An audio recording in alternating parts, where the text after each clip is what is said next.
Ladies and gentlemen, please welcome the President of the United States, accompanied by the Governor of Nebraska, Mike Johanns, University of Nebraska at Kearney Chancellor Gladys Stiles Johnston, and Casey Mendez.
Please be seated.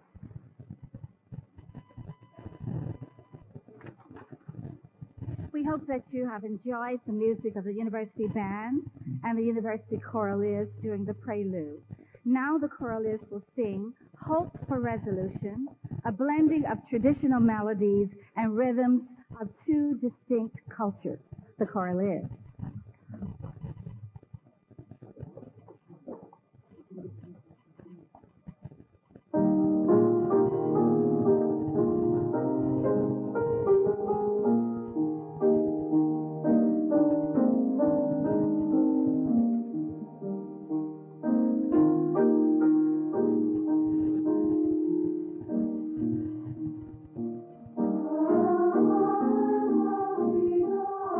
Yeah.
Thank you very much, Corliss. What a privilege it is for me to welcome each and every individual in this auditorium to the University of Nebraska at Kearney for this historic visit of our 42nd President of the United States of America, William Jefferson Clinton.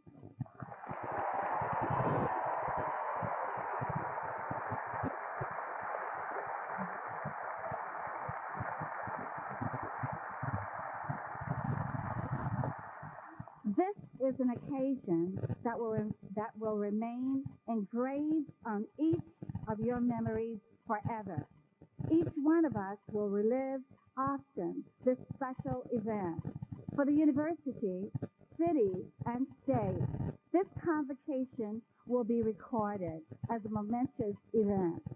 It will mark yet another milestone at the juncture of the important pioneer trails that follow the Great Platte River westward to the lands of new opportunity. The importance of this event is made manifest not only by the high interest and attendance of our students, faculty, and staff, but also by the gathering of a broad spectrum of notable individuals and leaders from across our state.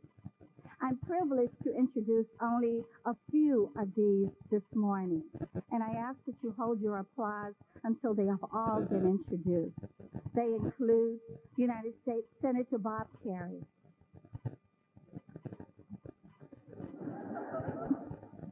and United States Senator-elect Benjamin Nelson.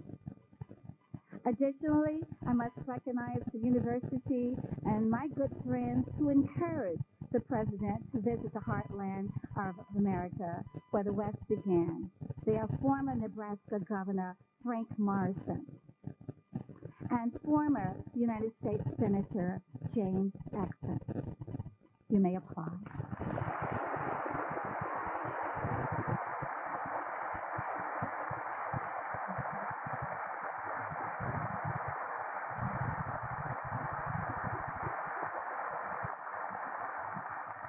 Can't you feel the electricity, the excitement in the air of our university today? Our 42nd President of the United States of America has honored us with a visit. He brings to Kearney an outstanding record of accomplishments on both the national and world scenes. We see embodied in him the power and authority of the highest office in our nation and the leadership of the free world.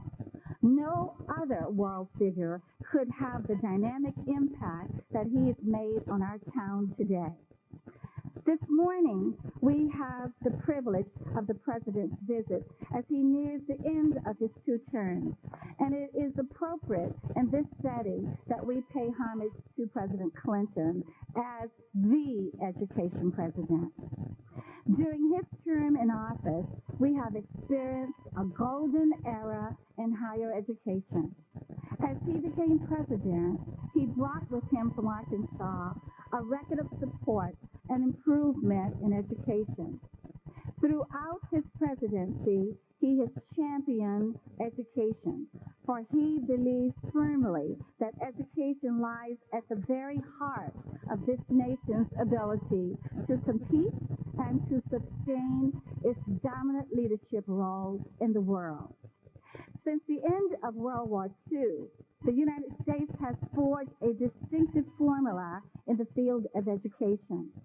We have witnessed the formation of a special alliance combining the best from federal, state, and local systems of governance to create a national powerhouse higher educational system that is the envy of the world.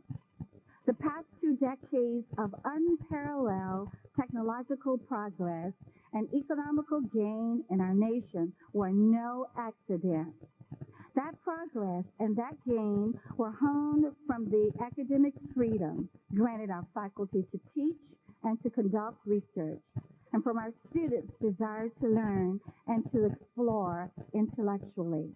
Our greatest minds, supported by federal funds, continually advanced our knowledge and passed those advances on to society through the university graduates and through free and open publications. Our universities became giant intellectual engines that fueled the technological and creative development of the nation. And we take great pride that our graduates were the vectors of that development.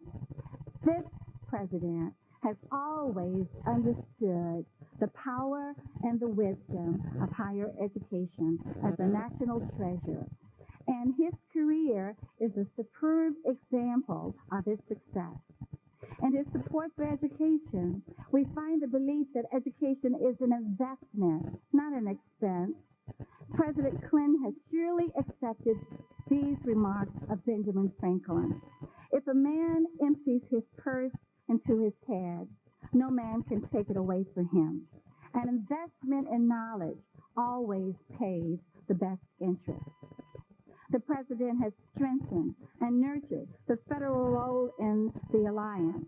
He has sustained the academic freedom on which this system is grounded, and he has improved significantly student access.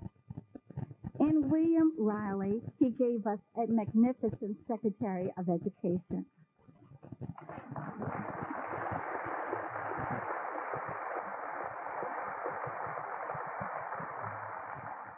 Secretary Riley has overseen this large and important federal enterprise and has worked synergistically with the president and the universities to enhance opportunities for all people. Today, every student in every state has an opportunity to enter this university system and to earn a quality education. We are proud that the University of Nebraska at Kearney has carried its responsibility for the central region of Nebraska. Mr. President, we presidents and chancellors of this grand higher educational system understand and value the key role you have played in its promotion. We appreciate the benefits you have provided our students and faculty through the 8 years of your presidency. We thank you for these lasting contributions and for your exceptional and steadfast leadership. You, like Aristotle, have meditated on the art of governing humankind and have been convinced that the fate of the empire depends on the education of its youth. I trust that no one will leave this auditorium today without fully recognizing the magnitude of what William Jefferson Clinton has accomplished for American higher education. Thank you very much.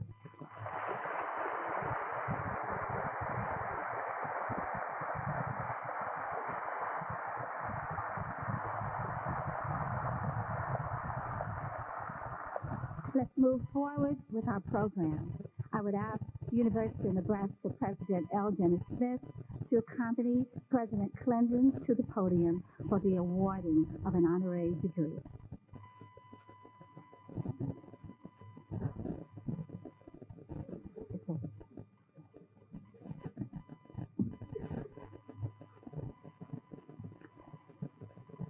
William Jefferson Clinton, you are recognized throughout the nation as a friend of education at all levels and as one who would reclaim the future for the children of our nation. You have cooperated with the Congress in creating budget surpluses and reducing the national debt. Beyond our borders, you are universally known and admired as a diligent, hard-working president who supports the equality of all humankind, their right of self-determination. Your mediating presence on the world and the strong economy you helped forge will not be forgotten. Therefore, the University of Nebraska is privileged to confer upon you the degree of Doctor of Humane Letters, honoris causa.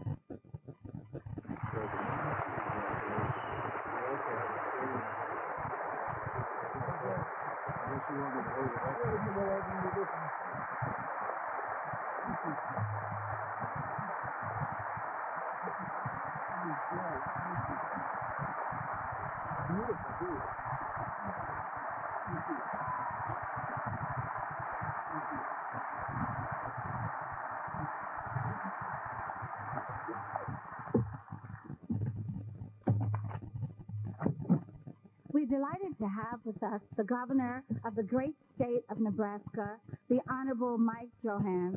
Governor Johans will introduce our student speaker. Governor?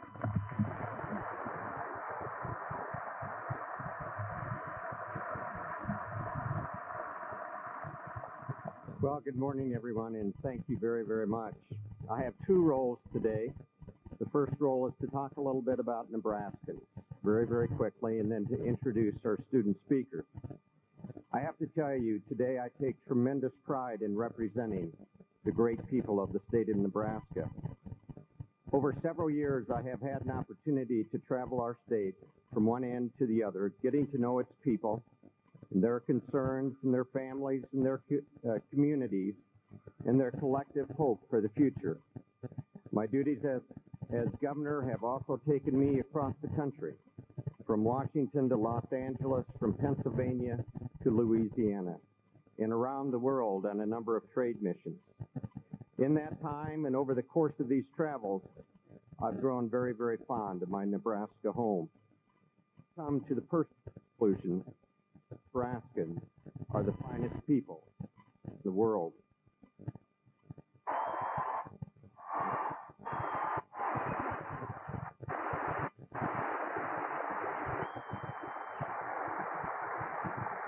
Nebraskans are hardworking. They are fiercely independent, with strong ties to the values that help shape our country. There is a unique blend of unity and diversity here in Nebraska. The vast differences in background and ideology and occupation that exist from town to town and from person to person are bridged by an almost universal appreciation for the way that life is lived here. Nebraska is a state of simplistic elegance, a place where straightforward is the best approach, and where people are thankful for their place here in the heart of America's heartland. We are a state proud of our history, proud of our heritage. But we also maintain a keen eye toward the future. We're optimistic that the strengths that were forged in the past will enable us to prosper and advance in the future. Well, as governor, I am privileged today to represent these great people and this great state and to join with the many esteemed guests that are here with us today to say welcome. Welcome to the President of the United States, William Jefferson Clinton. Mr. President, welcome to our state.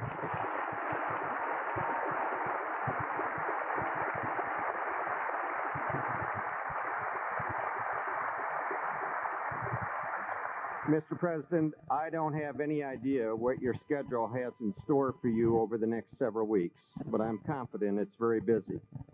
I can only assume that this may be one of your last state visits that you will make during your presidency. In recognition of this, Nebraskans are proud to have this opportunity to provide you with some of the last memories, hopefully good memories, as America's 42nd president. It is my sincere hope that your short time here with us, you will get a glimpse of why we call Nebraska home and why we care so deeply about this state. Mr. President, we all trust that you will have an outstanding visit with us today. May you always remember our state and its people fondly in the many years to come. Now it's my pleasure to introduce a very, very special person who is going to introduce the President. I would like to introduce Ms. Casey Mendez, a junior political science major here at the University of Nebraska at Kearney. Like so many Nebraska young people, Casey has what looks like a very bright future. As a student in the classroom, Casey has demonstrated herself to be far ahead of the curve, earning outstanding scores and numerous awards and honors for her academic achievement. In addition to her fine academic record, Casey is also a very valued university citizen. She serves as the president of the Hispanic Student Association, an active organization on the UNK campus that serves all students. She serves the university in recruitment efforts to area high schools. She also participates in various leadership conferences and programs off campus and is a regular member of the Lock and Key Society, the campus political science student organization. Casey regularly volunteers in her community through such causes as Habitat for Humanity, the Senior Citizen Center, the American Cancer Society, the United Way, the March of Dimes. It is also my understanding that Casey's skills and interests have led her to apply this year for an internship in the U.S. Department of State. In short, Casey has gained the respect and the admiration of her peers and her instructors with a steadfast commitment to excellence, with humble ambition, and a genuine willingness to give of herself to those around her. Ladies and gentlemen, it's my honor as governor to introduce you to Casey Mendez.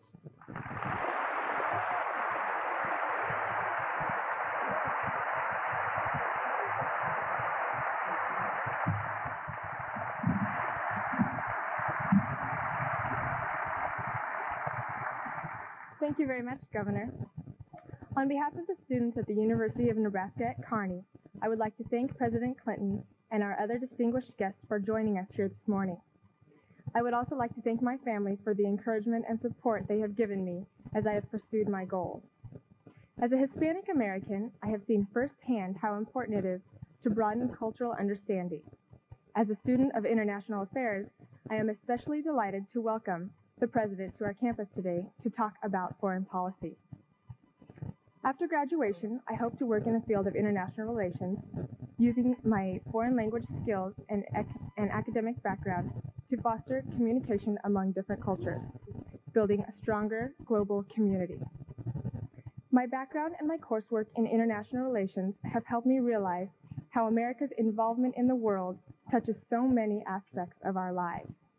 Whether issues are war and peace, trade and prosperity, or society and culture, foreign policy is relevant to Americans across the nation in both direct and indirect ways.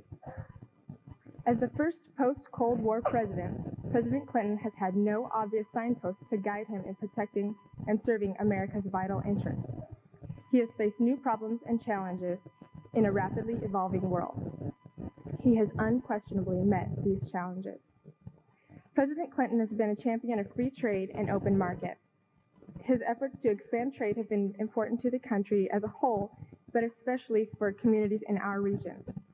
Since the president took office, Nebraska exports have risen dramatically both in agricultural and manufactured products. Linking our farmers and producers to global markets ensures American prosperity. President Clinton has also attended to the vital security interests of our country, revitalizing and expanding NATO, strengthening relationships with Russia and China, and addressing emerging security threats such as terrorism. I am grateful for the President's efforts to maintain this safer world so I can live my life without the worries that plagued my parents' generation. Nebraska supports common sense principles of right and wrong. Our citizens therefore appreciate President Clinton's work to promote democracy, protect human rights, and bring about peace in the world. Nebraskans applaud his work to broker peace in the Middle East, end years of ethnic cleansing in Bosnia and Kosovo, and halt the bloodshed in Northern Ireland. Because of my interest in a foreign policy career, another unique accomplishment of this administration is, in my opinion, exceptionally noteworthy. President Clinton has increased opportunities for both women and minorities to gain access to foreign policy positions within the United States government. As a result, our government more closely resembles the American people. Madeleine Albright, the first female Secretary of State, is only the most obvious example. Through foreign policy initiatives like these, President Clinton will leave our country in a stronger position in the world than it was 8 years ago.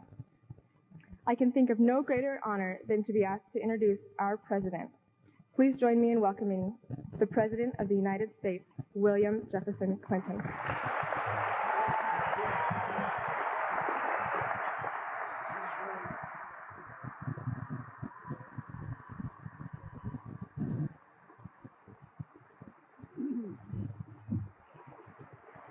Thank you.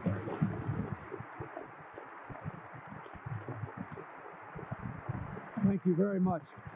Thank you. Thank you.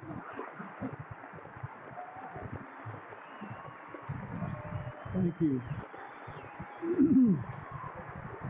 Thank you very much.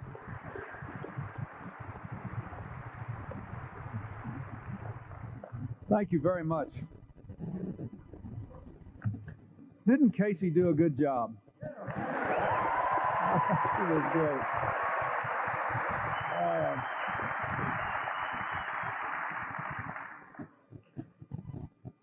I'd like to thank Chancellor Johnson for her kind remarks and the honorary degree, and thank you, President Smith, and members of the Board of Trustees, both the students and the other members.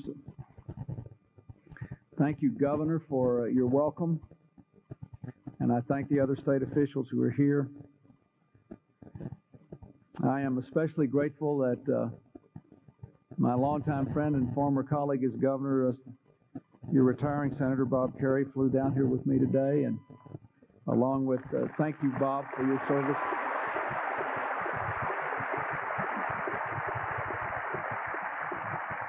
Along with our former Nebraska Congressman Peter Hoagland, thank you for coming with me, and I congratulate Ben Nelson on his election to the United States Senate, and thank you.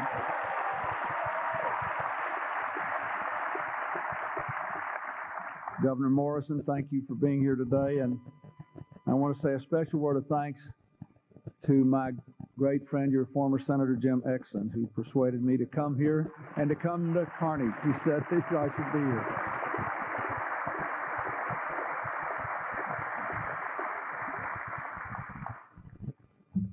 When I came in here and I looked at this crowd, one of my staff members joked that we had found a building in Nebraska that would hold every single Democrat.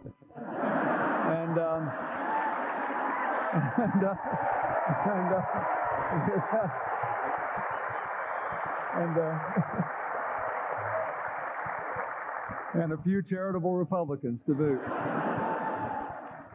Let me say, I'm glad that I finally made it to Nebraska. There were a lot of signs outside that said you save the best till last.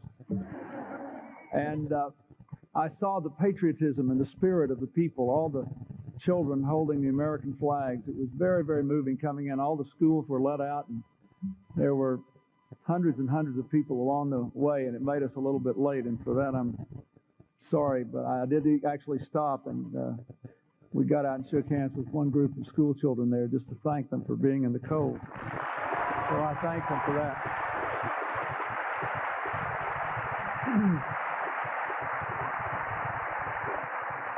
I was also reminded at the airport that we are literally in the heartland of America. A gentleman at the airport gave me a sweatshirt that had a little map of Nebraska with Kearney, and it had a line that said 1,300 miles to New York and 1,300 miles to San Francisco. Most Americans have probably forgotten this, but back in the 1870s, there was actually talk of relocating our nation.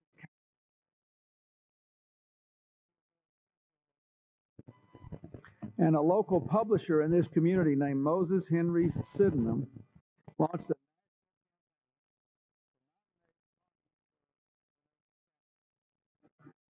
He promised to rename it New Washington and to use the real estate profits to pay off the national debt.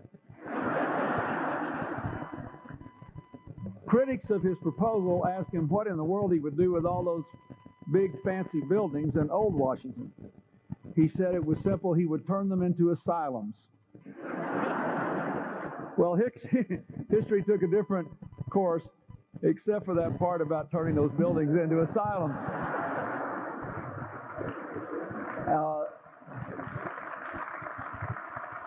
I have occupied one for the last 8 years. And we are finally paying off the national debt, which is good.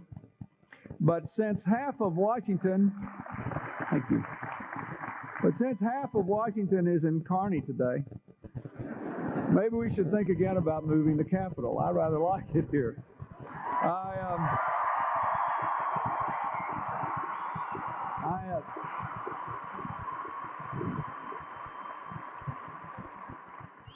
I want to say again, I thank the people of this community for a wonderful welcome, and all of you in the university community especially. I also want to say again how impressed I was by what Casey had to say, because I came here today not just to keep my promise to visit Nebraska, but to keep working on something at the very end of my term I have been trying for 8 years to do, which is to persuade ordinary, hardworking American citizens in the heartland of America that you should be concerned about what goes on beyond our nation's borders and what our role in the rest of the world is. Because the world is growing smaller and smaller and more interdependent. Every Nebraska farmer knows that. And indeed, when Senator Kerry and I visited the units of the Nebraska Air National Guard out there, we asked them where the guardsmen were. We found out that you have some Nebraska guardsmen now still in Kosovo. So we are personally affected by it. But I don't think I have still, people say I'm a pretty good talker, but I still don't think I've persuaded the American people by big majorities that you really ought to care a lot about foreign policy, about our relationship to the rest of the world, about what we're doing. And the reason is, in an interdependent world, we are all directly affected by what goes on beyond our borders, sure in economics, but in other ways as well, and by what we decide to do or not do about it. This is an immensely patriotic community. That's one thing Bob Kerry kept saying over and over again. Look at all those people holding the flags. These people love their country. But if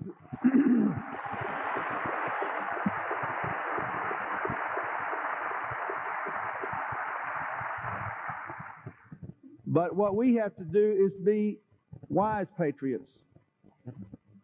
This country's still around after 224 years because our founders not only loved our country, they were smart. They were smart enough to figure out how to give us a system that, as we have seen in the last few weeks, can survive just about anything. And I want to ask you again today, just give me a few minutes to make the case in the heartland about why there is no longer a clear, bright line dividing America's domestic concerns and America's foreign policy concerns.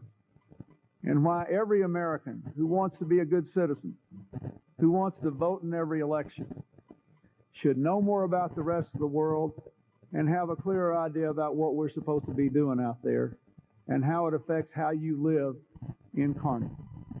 Because I think it is profoundly important. Let's start with a few basics.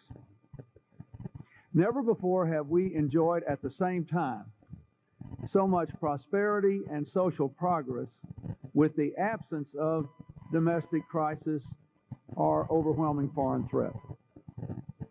We're in the midst of the longest economic expansion in our history, with the lowest unemployment rate in 30 years, the lowest welfare rolls in 32 years, the lowest crime rates in 27 years, 3 years of surpluses in a row, and 3 years of paying down the national debt for the first time in 50 years.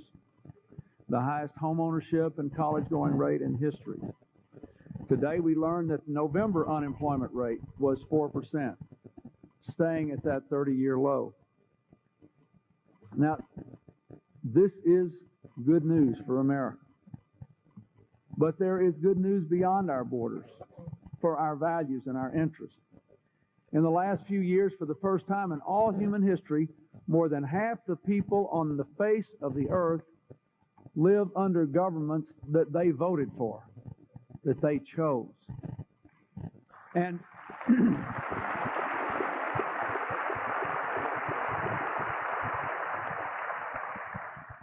more, even in nations that have not yet completely embraced democracy, more and more people, especially young people, see our creative, entrepreneurial society with more and more personal freedom as a model for the success they want. Last month I went to Vietnam, where America fought in a very difficult war for a long time, where Senator Kerry earned the Medal of Honor and nearly 60,000 Americans died and 3 million Vietnamese died on both sides of the conflict. So I was interested to see what sort of reception that I would get and the United States would get. Because the government there remains in the hands of a communist leadership. And frankly, some of them didn't know what to make about America showing up. But everywhere I went, from Hanoi to Ho Chi Minh City, formerly Saigon, tens of thousands of people appeared out of nowhere. Not for me, for America, for the idea of America. 60% of the people who live in Vietnam are under 30. Because of the tragedy of the war, only 5% are over 60. But the ones under 30 like what they know about America. They want to be our partners in the future, and they want to have the chance to build the kind of future they think young people in this country have. That is a priceless gift.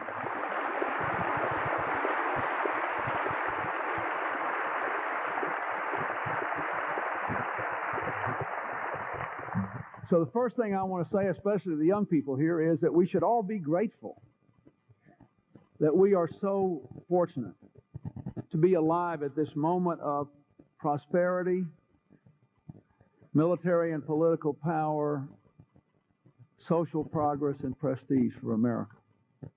But the really important question is, what do we intend to make of this moment? Will we be grateful but basically complacent, being the political equivalent of couch potatoes? Will we assume that in this era of the internet, freedom, peace, and prosperity will just spread? That all we have to do is kind of sit back, hook the world up to AOL, and wait for people to beat their swords into shares on the NASDAQ?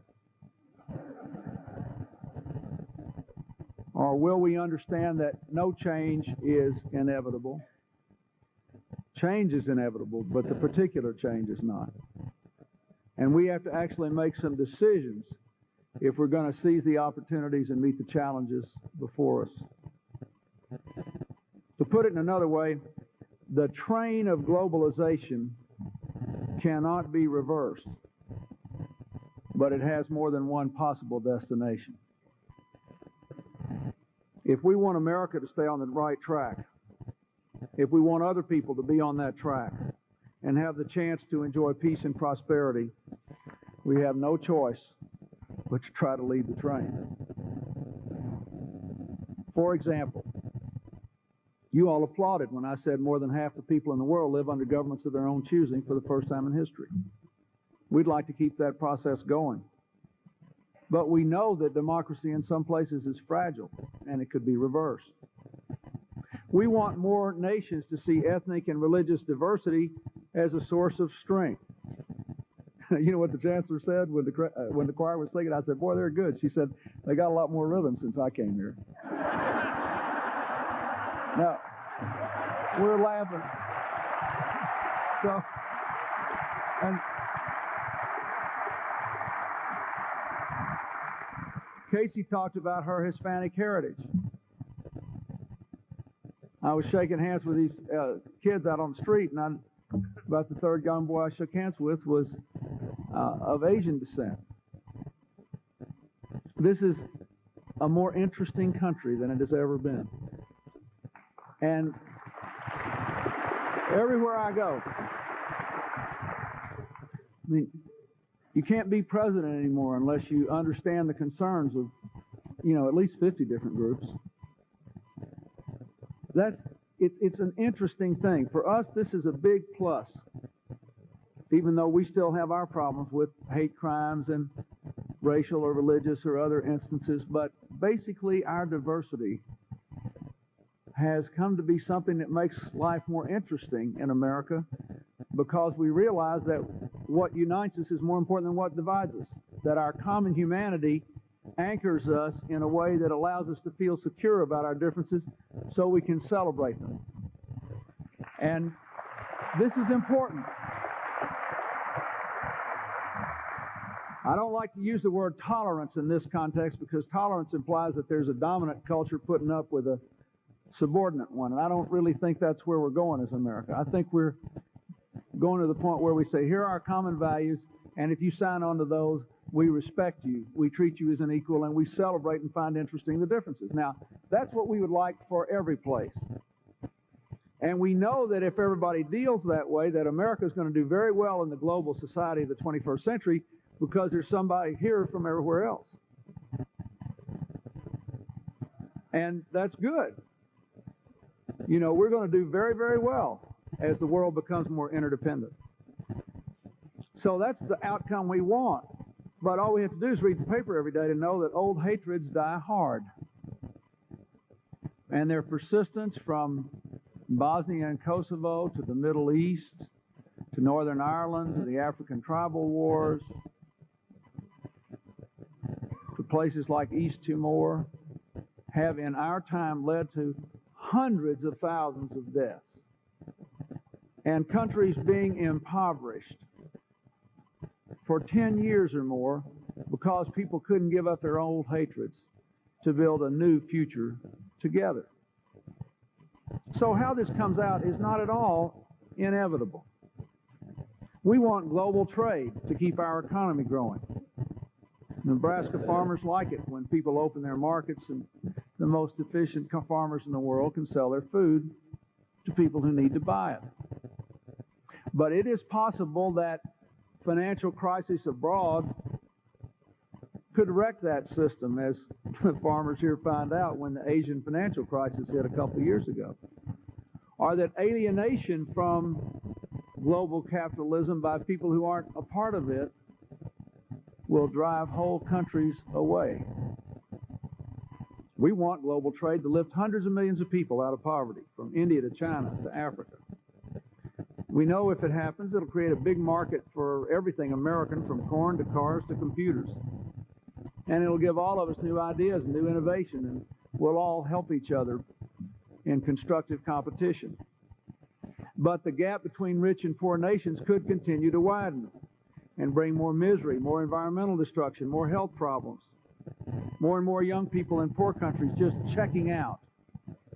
of wanting to be part of a global system because they think there is nothing in it for them. We want advances in technology to keep making our lives better.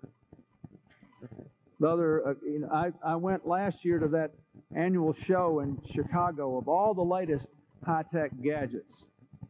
And I held in my hand, in my palm, a little plastic computer with a complete keyboard that I held in my hand that brought up that also was connected to the internet.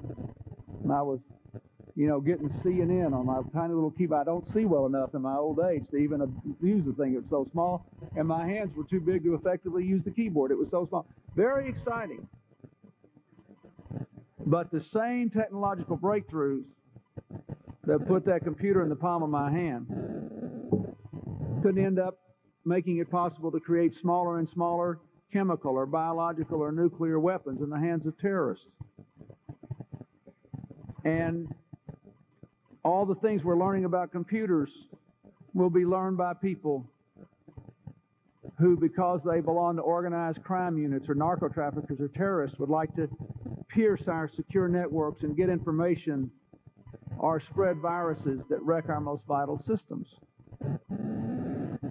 So I'm a wild-eyed optimist, but I've lived long enough to know that things can happen that are not necessarily what you want, and that every opportunity brings with it new responsibilities because the organized forces of destruction can take advantage of them, all these opportunities too.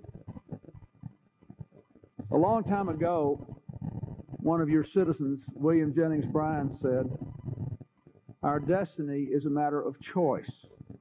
It is not a thing to be waited for. It is a thing to be achieved."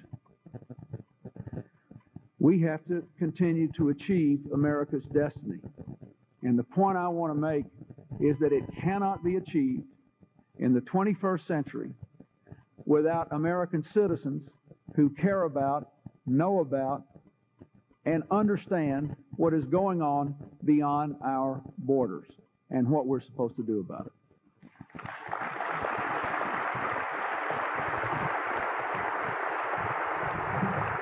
Now, for the last 8 years, I've had the honor of working with people in Congress, principal people of both parties, like both your senators, Bob Kerrey and Chuck Hagel, to try to make a choice for American leadership in the post-Cold War global information age. I think it's been good for America and for people around the world. And as I leave office, I think America should continue to build a foreign policy for the global age based on 5 broad principles, which I would like to briefly state and explain. First, everything we want to achieve in the world just about depends upon maintaining strong alliances with people who share our interests and our values, and adapting those alliances to meet today's and tomorrow's challenges. For example, our most important alliance with Europe is the North Atlantic Treaty Organization, NATO. It was organized to defend Europe against the Soviet Union in the Cold War. When I became president, the Cold War was over and the alliance was in doubt. What's it for anyway? Who's going to be in it? What's it supposed to do? But the values that we shared with Europe and the interest we shared were very much threatened when I became president by a vicious, genocidal war in Bosnia. Our European allies were aiding the victims heroically, but unintentionally shielding the victimizers by not stopping them. And for the first time since World War II, America was refusing to help to defeat a serious threat to peace in Europe. But all that's changed. America decided to lead. Our European allies decided to work with us. We revitalized the NATO alliance. We gave it new missions, new members from behind the old Iron Curtain, a new partnership with Russia. We finally ended the war in Bosnia. We negotiated a peace that grows stronger steadily. When ethnic cleansing erupted in Kosovo, we acted decisively to stop that and send almost 1 million people back home. Today, the Serbian leader who began the Balkan Wars, Slobodan Milosevic, has been deposed by his own people.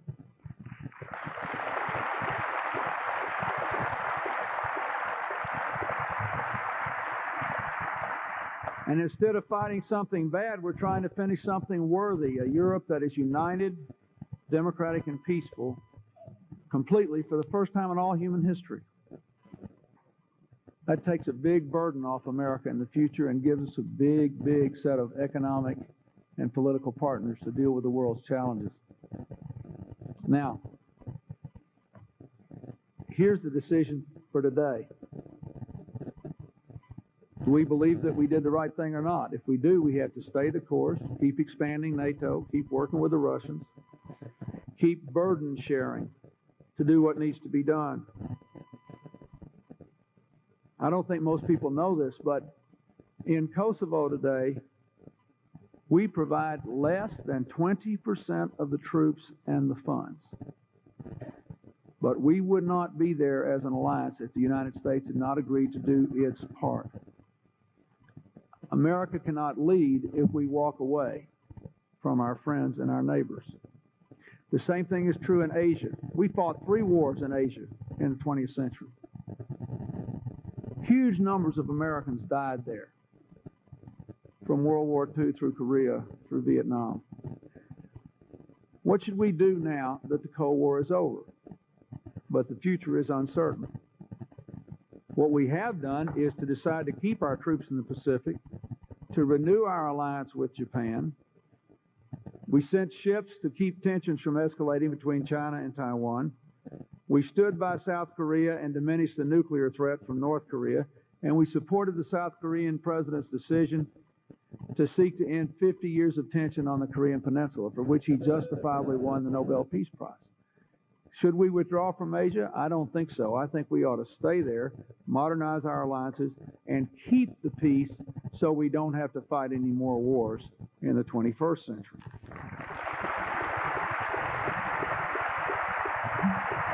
Now,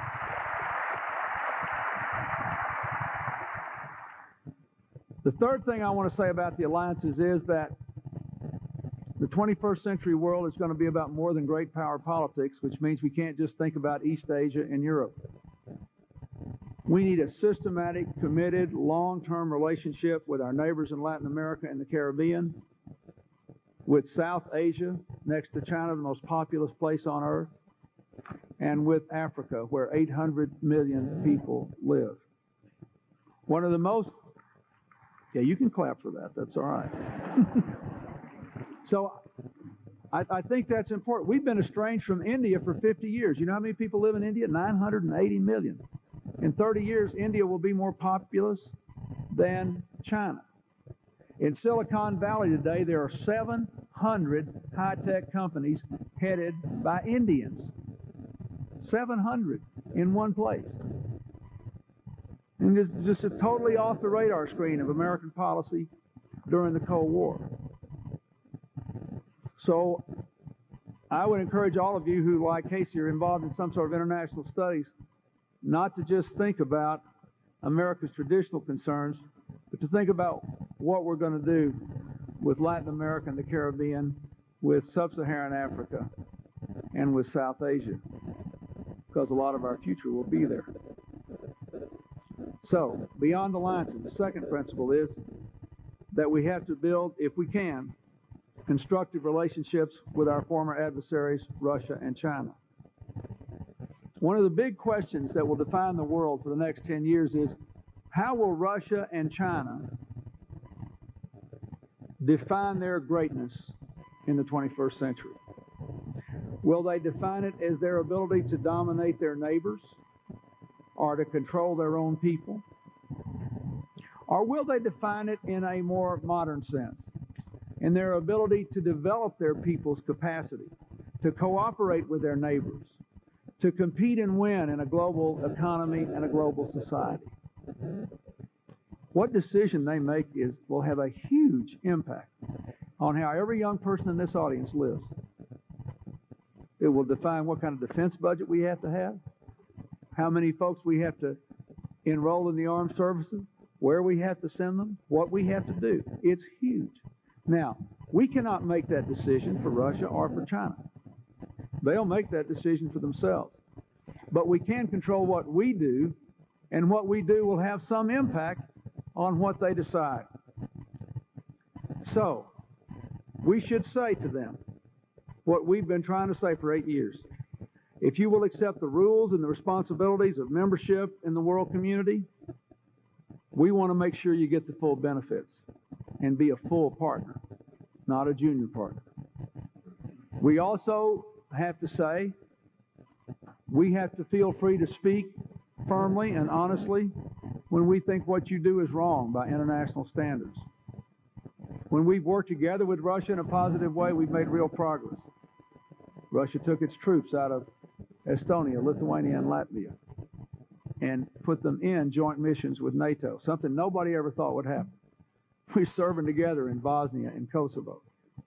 Russia helped us find a just end of the war in Kosovo. They worked with us to eliminate 5,000 nuclear warheads from the old Soviet Union and safeguard those that are still there.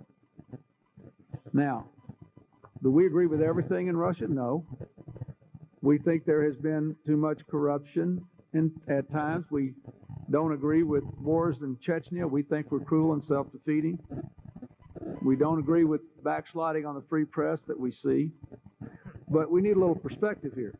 When I went to Moscow for the first time as president in 1993, people were still lining up for bread, recovering from inflation that got to 2,500%. Many people were predicting that an impoverished Russia would go back to communism or turn to fascism. Since then, Russia has had five free elections. And every time, people have voted to deepen democracy, not to weaken it. The economy is growing. Now, are the positive trends inevitable? Nope, but they are more than possible. And it's in our interest to encourage them.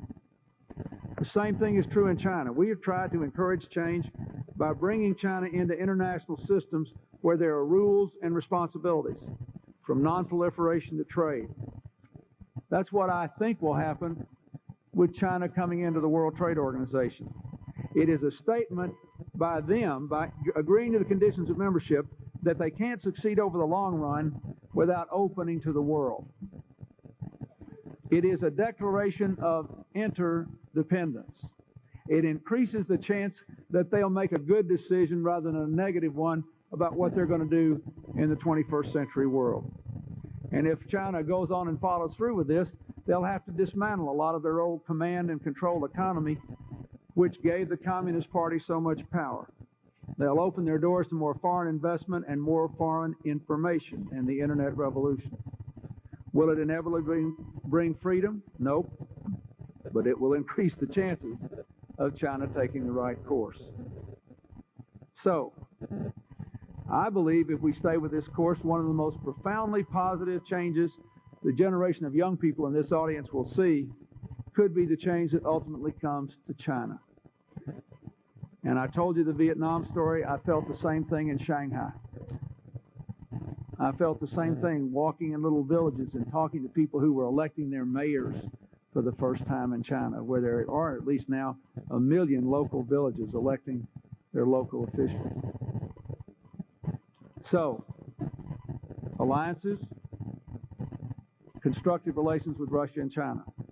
The third thing we have to recognize is that local conflicts can become worldwide headaches if they're allowed to fester. Therefore, whenever possible, we should stop them before they get out of hand. That's why we work for peace in the Balkans, between Greece and Turkey, on Cyprus, between India and Pakistan, Ethiopia and Eritrea. It's why I'm going back to Northern Ireland next week, the land of my ancestors.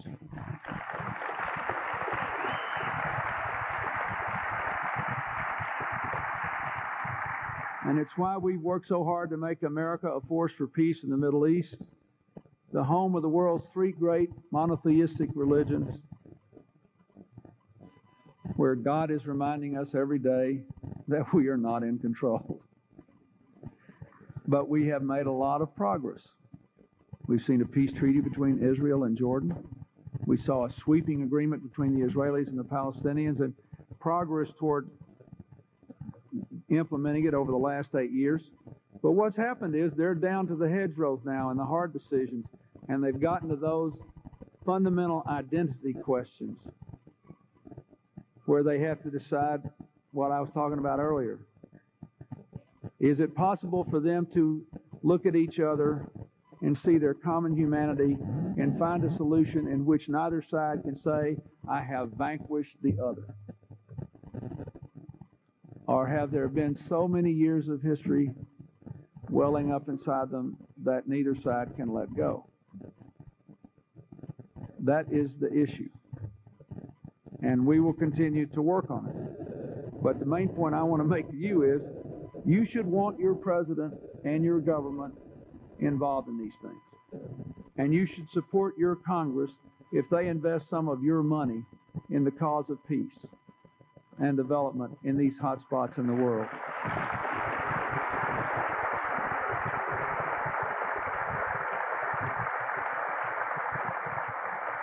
And let me say again, this is not inconsistent with saying that people ought to take the lead in their own backyard. I think most Americans feel if the Europeans can take the lead in Europe, they ought to do it. The same thing with the Asians in Asia and the Africans in Africa. What I want you to understand is that we have unique capabilities and unique confidence-building capacity in so many parts of the world that if we're just involved a little bit, we can make a huge difference. Our role was critical in the Balkans, but it was also critical in East Timor. You remember when all those people were getting killed in East Timor and you saw it on television every night? And people that couldn't find it on a map all of a sudden were living with it every single night? We provided about 500 troops and to provide support for the international operation that the Australians led there. But it made all the difference. We're training peacekeepers in Sierra Leone. They don't want us to go there and fight, but they want us to train the peacekeepers. We've been involved in trying to settle a war between Ethiopia and Eritrea that's claimed over 60,000 lives that most people don't know much about, but could cause us a world of trouble. And besides, it's just tragic.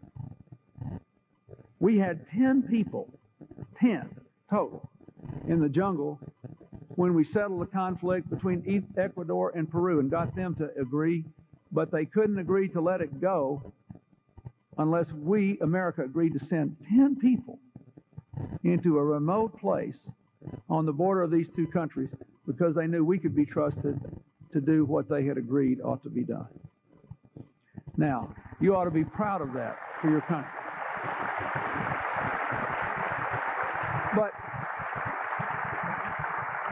the only point I want to make is we should do things with other people, and they ought to do their part in their own backyard, but we're in a unique position in history now. There is no other military superpower or economic superpower, and we can do some things because we've maintained a strong military nobody else can do.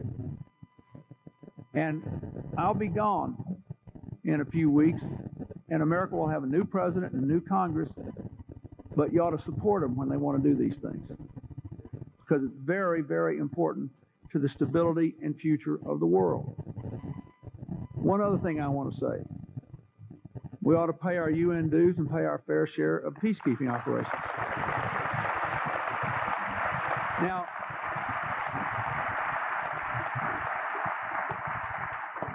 nobody in the world benefits from stability more than we do. Nobody. Nobody makes more money out of it. Just think about pure, naked self-interest. Nobody.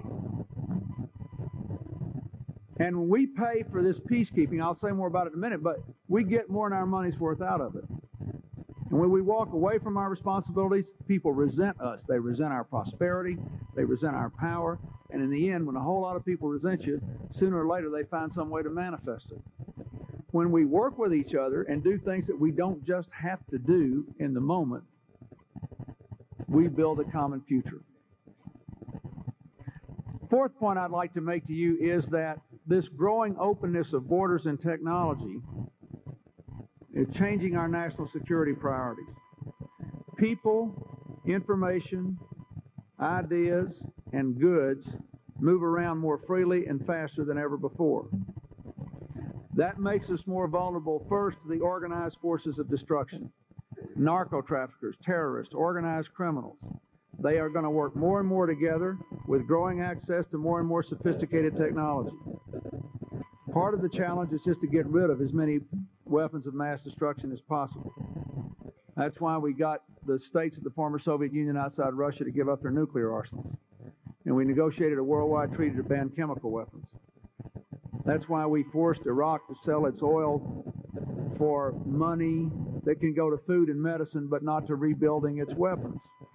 And I think the other countries of the world that are willing to let them spend that money rebuilding their weapon systems are wrong. And I hope that we can strengthen the resolve of the world not to let Saddam Hussein rebuild a chemical weapons network and other weapon systems that are bad.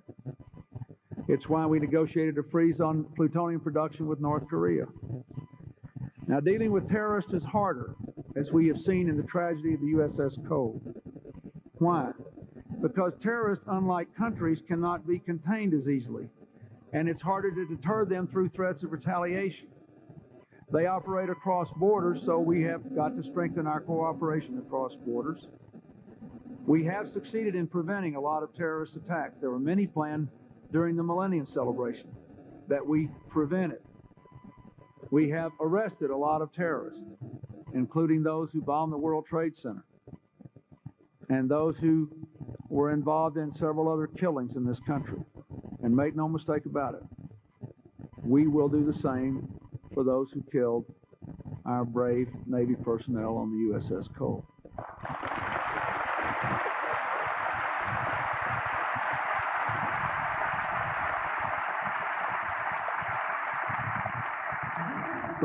But the most important thing is to prevent bad things from happening.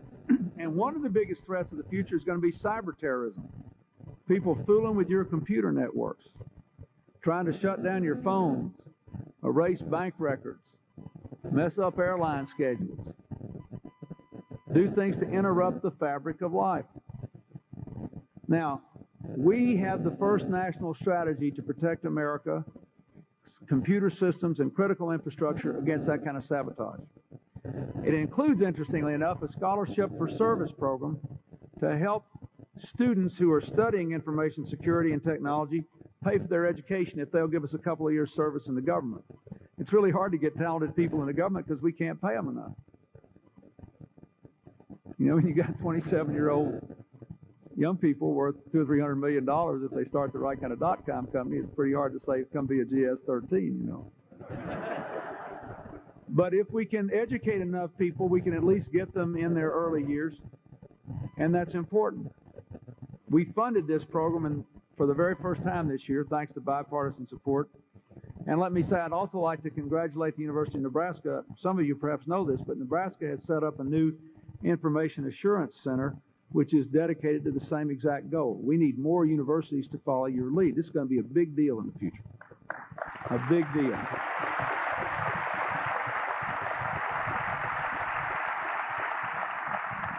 There are other new things you need to think about in national security terms.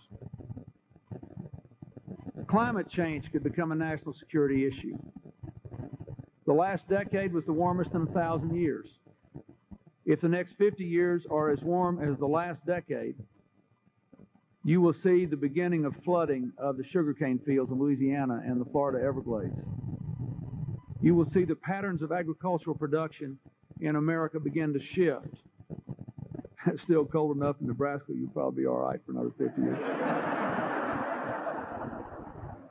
I mean, we can laugh about this. This is a serious thing.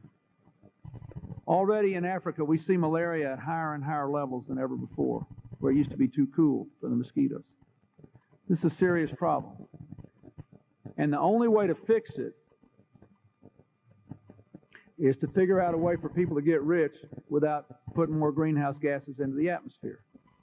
In other words, we have to change the rules that govern the Industrial Revolution. And you could play a big role in that too. Why? Because scientists today are researching more efficient ways of making ethanol and other biomass fuels. And I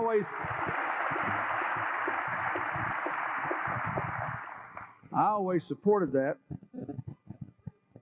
But the real problem with ethanol, you should know, is is that the conversion ratio is pretty low. It takes about 7 gallons of gasoline to make about 8 gallons of ethanol. But scientific research now is very close to the equivalent of what happened when we turned crude oil into refined gasoline, when we cracked the petroleum molecule. In other words, they're very close to figuring out how to change the conversion ratio from 7 gallons of gasoline to 8 gallons of ethanol to 1 gallon of gasoline per 8 gallons of ethanol. When that happens, everybody is all of a sudden getting 500 miles to the gallon, and the whole future of the world is different. And you don't have to use corn either. You can use rice hulls. You can use grasses on rangeland. You can do anything. You can do this. This is going to be a big deal. If I were, no offense, Mr. President, if I were the president of the University of Nebraska, whatever I was spending on that, I'd double it. Because if we can do this one thing, if we can do, or you could ask the Department of Agriculture to give you some more money, because we've got some more. Because the Congress gave us a lot more money this year for this. But we're all laughing about this, but you think about it. 1/3 of this problem is transportation. It's an issue. Some people made fun of us a few months ago when we said we considered AIDS a national security issue. You know why? In some southern African countries, it is estimated that half of all the 15-year-olds will die of AIDS. There are 4 African countries which within a few years, there will be more people over 60 than people under 30. It is estimated that AIDS will keep South Africa's GDP income 17% lower than it otherwise would have been 10 years from now. That obviously makes it harder for them to preserve their democracy, doesn't it? And to give jobs to their children. So that's why we're involved in this international AIDS effort for a vaccine, for more affordable medicines, for better care. It's an important foreign policy issue. Our effort to relieve the debt of the world's poorest countries is a very important foreign policy issue. Our efforts to help people rebuild their public health systems. They all collapsed in a lot of the countries of the former Soviet Union. They now have the highest AIDS growth rates in the world because they don't have any public health systems anymore. And all these things will affect whether these countries are breeding grounds for terrorists, whether the narco traffickers in the places where drugs can be drawn will get a foothold, whether we can build a different future. So I hope you'll think about that. Last thing I want to say is that the final principle ought to be we should be for more open trade, but we have to build a global economy with a more human face. We win in the trade wars, or the trade, not wars, the trade competition. And I know that Nebraska is more, I have not persuaded my fellow Americans of that either entirely, but Nebraska, because of the agricultural presence here, has been generally more pro-free trade. But these 300 trade agreements, from NAFTA to the World Trade Organization and many others that we negotiated, 300 of them, have given us the longest economic expansion in history. Over 25% of our growth is tied to trade now. Here's the problem. The benefits have not been felt in much of the rest of the world. 800 million people still go hungry every day. More than 1 billion people have no access to clean water. More than 1 billion people live on less than $1 a day. Every year, 6 million undernourished boys and girls under the age of 5 die. So, if the next president and the next Congress want to spend some of your money to relieve the burden of the world's poorest countries in debt, if they'll put the money into education and health care and development, if they want to spend some money fighting AIDS, if they want to expand a program that we have done a lot with, the microcredit program, which loans money to entrepreneurs in poor countries, we made 2 million of those loans last year. If they want to double, triple, or quadruple it, I hope you'll support that. If they want to close the digital divide so that people in, let's say, a mountain village in Bolivia can be hooked up to the internet to sell their rugs that they knit to Bloomingdale's in New York, I hope you'll support that. You know why? Bolivia is the poorest country in the Andes, but they've done the best job of getting rid of the narco-traffickers. And so far, they don't have a lot to show for it because they're still the poorest country. And it would cost us a pittance of what it costs to deal with the drug problem once these drugs show up in America, to help those good, honest, poor people who are so proud and honorable that they do not want to tolerate the narco-traffickers to make a decent living from their efforts.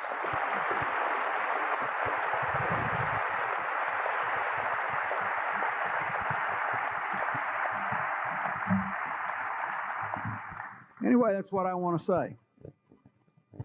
We got to keep building these alliances. We got to try to have constructive relationships with Russia and China. We got to realize there are other places in the world that we haven't fooled with enough. We have to understand the new security challenges of the 21st century.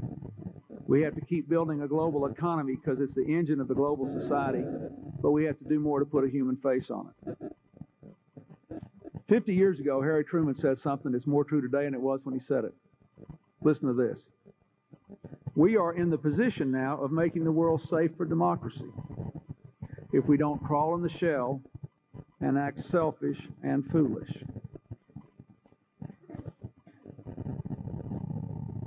We still haven't fully, you probably all say you agree with that, but there are practical consequences. For example, Congress agreed this fall to fund our obligations to the UN. But because Congress hasn't finished the overall federal budget, the agreement is at risk. And Congress has got to send me the money pretty soon, or if it doesn't, literally, the very future of the United Nations will be in jeopardy. How would you feel if you picked up the paper and the Secretary General of the United Nations said, I'm sorry, we're going to have to close down for a few weeks because the United States won't pay its dues? What will that do to us? They share the burden with us of keeping the peace, fighting hunger, protecting the environment, advancing human rights. Listen to this. When you hear people say America spends too much, just listen to this. Right now, at a time when we are the world's only superpower with the strongest economy in the world, less than 1 in every 800 United Nations peacekeepers is an American. Less than 1 in 800. Less than 2% of our men and women in uniform are involved in ongoing military operations abroad of any kind. Our annual global budget for everything from diminishing the nuclear threat to preventing conflict to advancing democracy to fighting AIDS is no more than what Americans spend each year on dietary supplements. In my case, with mixed results.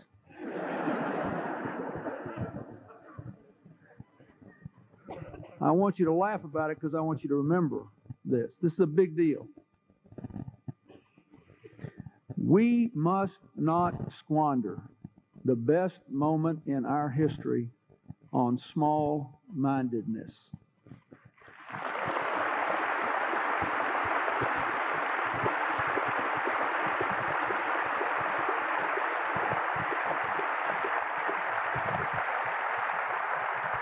We don't have to be fearful. We've got the strongest military in the world and in history, and we're going to keep it that way.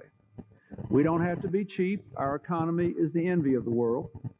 We don't have to swim against the currents of the world. The momentum of history is on our side, on the side of freedom and openness and competition. And we don't have the excuse of ignorance because we've got a 24-hour global news cycle, so we know what's going on out there. We can no longer separate America's fate from the world any more than you could celebrate Nebraska's fate from America's or Kearney's fate from Nebraska's. So that's what I came here to say. I hope that in the years ahead, the heartland of America will say, America chooses to be a part of the world with a clear head and a strong heart, to share the risks and the opportunities of the world, to work with others until ultimately there is a global community of free nations working with us for peace and security, where everybody counts and everybody's got a chance. If we will do that, America's best days and the world's finest hours lie ahead. Thank you very much.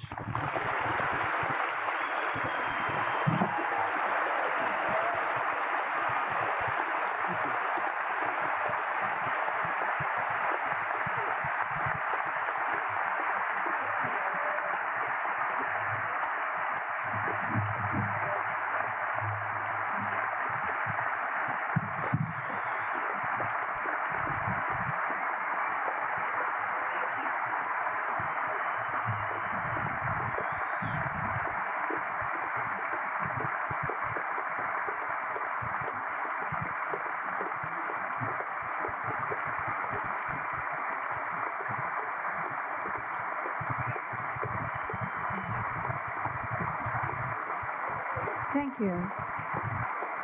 Thank you. Before we stop applause, let's give him the loudest, warmest welcome that he has ever received in this presidency.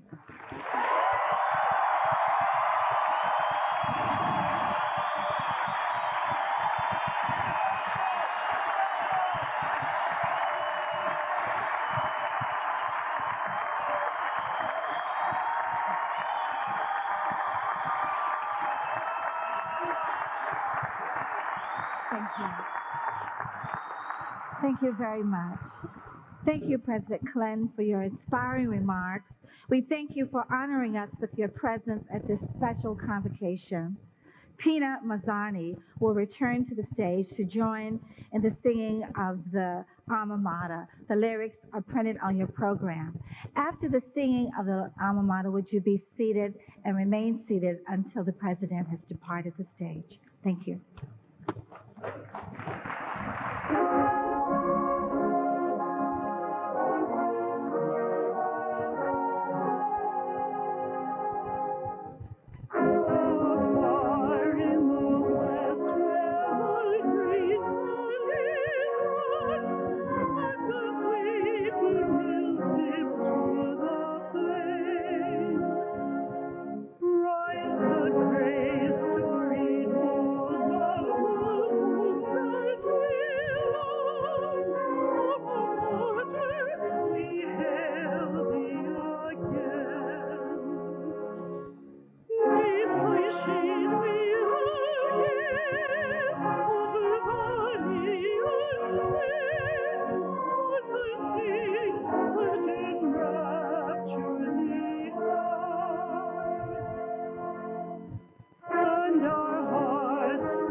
Thank you, Albert.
your mother has Lord, trying all the time.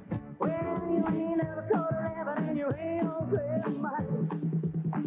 Shake, shake, shake, shake, rattle and roll. Come on, shake, rattle and roll. You gotta shake, rattle and roll. You gotta shake, rattle and roll. Well, the best of my soul is wrong with me. I'm like a man on a falling tree. I ain't seen a man in a white as a bone. You need love, the most you got.